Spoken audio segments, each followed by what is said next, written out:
bichos altamente refratários aos diferentes tipos de tratamento existentes. Este ano, biólogos portugueses conseguiram reproduzir pela primeira vez em cativeiro o cavalo marinho de focinho comprido. Uma boa notícia para a conservação da espécie de águas temperadas que habita a Ria Formosa e que está atualmente em declínio. É já a 5ª geração a nascer nos pequenos tanques do centro do Ramalhete. Ao fim de 2 anos de experiências e afinações, os cavalos marinhos de focinho comprido exibem o comportamento normal de reprodução em ambiente controlado.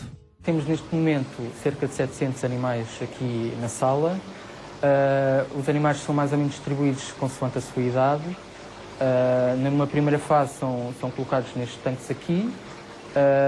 Tem uma alimentação que é dirigida consoante o seu tamanho. Neste caso estão a ser alimentados com copéptidos, que são um zooplâncton que ocorre naturalmente na ria. Depois, à medida que vão crescendo, vão sendo colocados em tanques maiores. Estes animais que estão aqui, os de cima têm poucos dias, os de baixo têm entre 1 e 2 semanas. São os animais que vão sendo mantidos aqui. Há também as tarefas diárias de a limpeza dos tanques, de alimentação também inclusive. Depois, numa segunda fase, vêm para estes tanques maiores. Estes bichos aqui já têm mais de 1 mês de idade. Aqui já também são alimentados com uma presa diferente, são alimentados com misidáceos, que também são os crustáceos que também ocorrem na ria. E depois, numa última fase, são colocados em tanques maiores, devido à sua necessidade de espaço. E em que depois se tornarão mais tarde reprodutores para continuar o ciclo que nós pretendemos. De Faro para o resto do mundo, a infraestrutura da Universidade do Algarve, gerida pelo Centro de Ciências do Algarve, é também o berço de cavalos marinhos certificados. Alguns exemplares têm como destino aquários públicos como o Virginia Aquarium and Marine Science Center nos Estados Unidos ou o Shanghai Ocean Aquarium. Com esta doação evita-se a recolha de animais selvagens, condicionada pela Convenção Internacional CITES. A maioria das espécies do género Hippocampus apresenta estatuto de proteção vulnerável ou em perigo no livro vermelho das espécies do IUCN. Uma das técnicas que nós conseguimos desenvolver foi a técnica da fotoidentificação, que foi um bocadinho substituir uma técnica que era bastante invasiva e que era usada ultimamente para a identificação de cada indivíduo desta espécie de cavalos marinhos. O que nós fizemos foi tirar uma fotografia em cada indivíduo e, com o padrão de pintas, conseguir identificar cada indivíduo. Ou seja, este padrão de pintas funciona mais ou menos como uma impressão digital para o humano e permite que cada um destes indivíduos seja identificado em estudos principalmente de captura e recaptura, principalmente para saber qual é a abundância desta espécie no selvagem.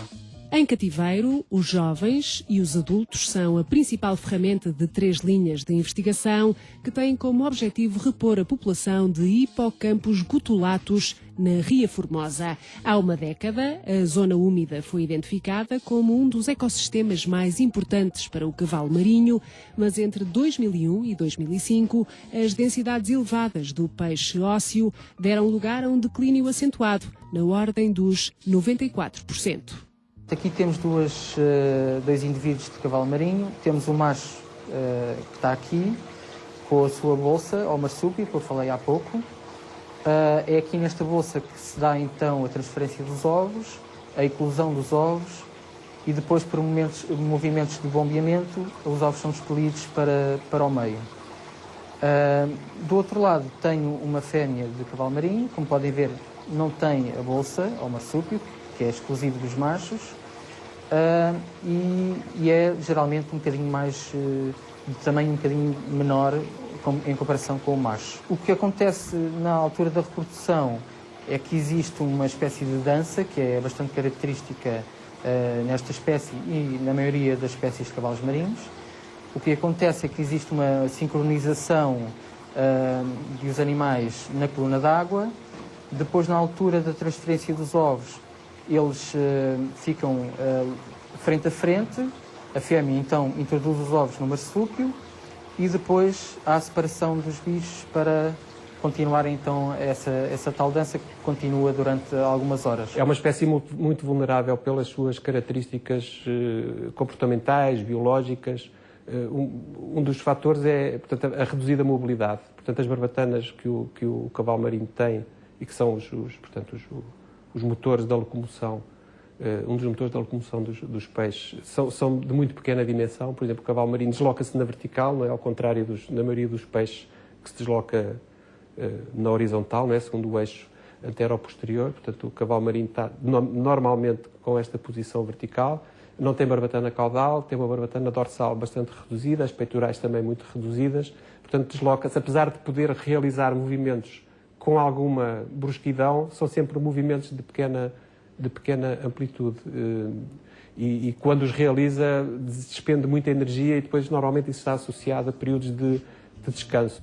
Daí a importância de existirem macroalgas ou plantas aquáticas nos fundos de baixa profundidade, onde ocorre a espécie. As pradarias de ervas marinhas fornecem refúgio e alimento a invertebrados e peixes, mas tendem a desaparecer da costa portuguesa. Uma das ameaças mais comuns é a utilização de artes de pesca de arrasto para a colheita de bivalves. Imagino os cavalos marinhos estão no seu habitat de se passar uma rede de arrasto ou qualquer outra forma que impacte diretamente com os indivíduos.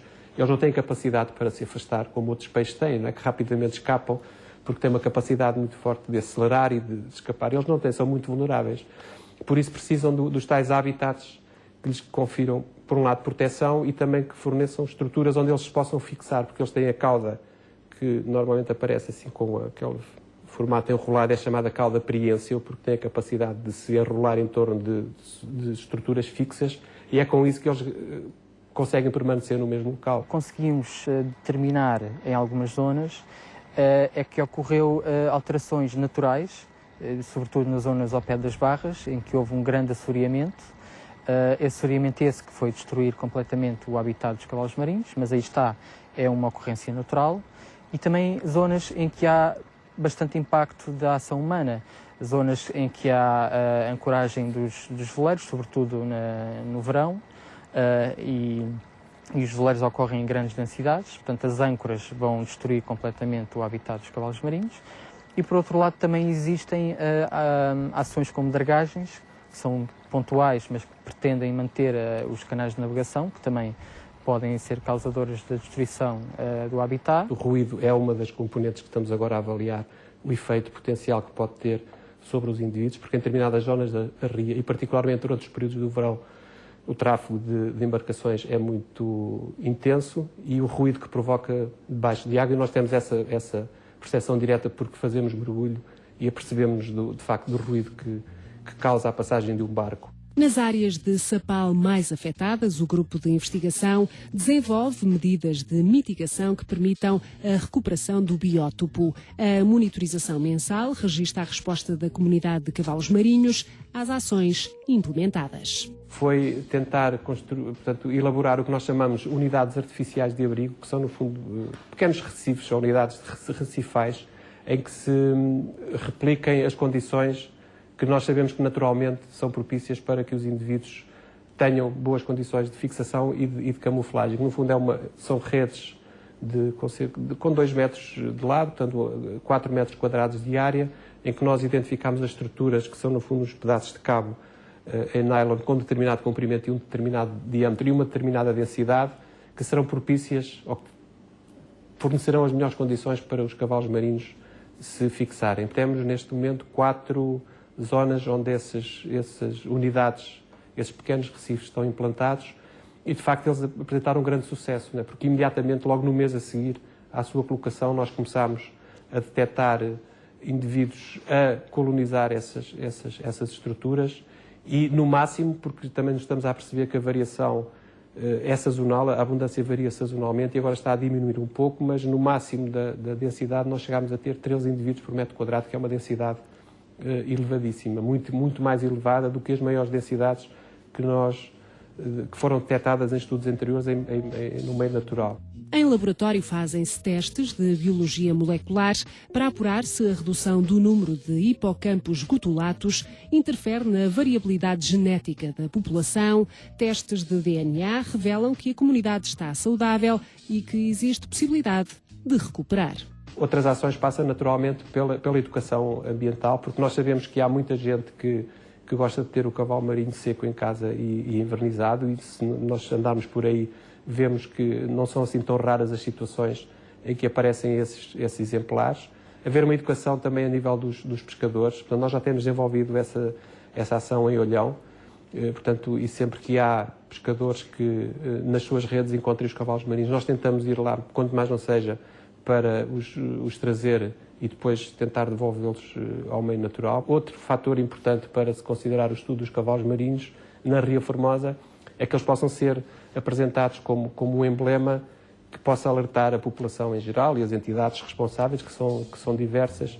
Atualmente são conhecidas 48 espécies de cavalos marinhos. Presente na mitologia grega, como filho de Poseidon, este animal carismático surge frequentemente associado ao mundo da fantasia e é tido como amuleto. Sorte que também tem acompanhado os conservacionistas. No entanto, recorde-se que a reprodução em cativeiro é um último recurso.